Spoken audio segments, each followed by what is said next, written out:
College ভর্তি 2024 আজকেই খুলছে এই অভিন্ন পোর্টাল। তোমরা জানো যে কলেজে সেন্ট্রালাইজ অ্যাডমিশন হবে, সেন্ট্রালাইজ পোর্টালে অ্যাডমিশন হবে, সেই নিয়ে গুরুত্বপূর্ণ তথ্য তোমাদের সামনে তুলে ধরা হচ্ছে।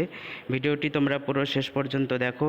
এখানে গুরুত্বপূর্ণ আপডেট, কিছু গাইডলাইন আলোচনা করা হবে। তোমরা ভিডিওটি বন্ধুদের মধ্যে শেয়ার করে দাও।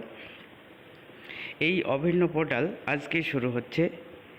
এই অভিন্ন পোর্টালে একটি স্টুডেন্ট মোট 25টি কলেজে আবেদন করতে পারবে। যেটা জানা যাচ্ছে যে আজকে পোর্টাল চালু হচ্ছে, কিন্তু আজ থেকেই কিন্তু স্টুডেন্টরা বা ক্যান্ডিডেট রেজিস্ট্রেশন করতে পারবে না। কয়েকদিন বিষয়টি স্টুডেন্টরা দেখবে, বুঝবে, তারপরে রেজিস্ট্রেশন করা শুরু হবে। এই ফর্ম ফিজ নিয়ে যেটা বলা হচ্ছে যে এই ফর্মের জন্য কোনো ফিজ লাগবে না।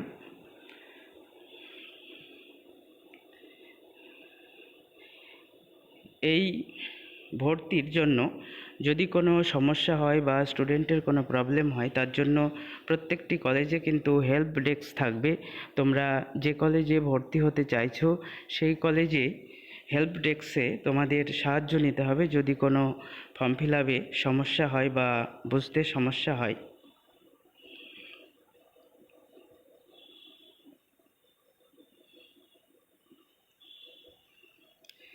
যেটি বলা হচ্ছে যে পড়ুয়ারা এক কলেজে ভর্তি হয়ে পরবর্তী ক্ষেত্রে অন্য কলেজেও ভর্তি হতে পারবেন, অর্থাৎ একটি কলেজ থেকে অন্য কলেজে কিন্তু যাওয়া যেতে পারে।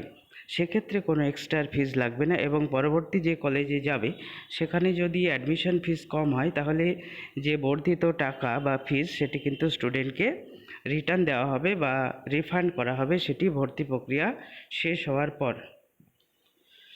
এবং ভর্তির পরে যে কলেজে অ্যাডমিশন নেবে সেখানে কিন্তু ডকুমেন্ট ভেরিফিকেশান হবে।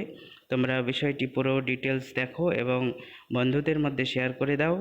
যেহেতু সেন্ট্রালাইজ অ্যাডমিশন, এই বিষয়টি প্রত্যেকের কাছেই নতুন, যার জন্য জিনিসগুলো জানা খুবই জরুরি।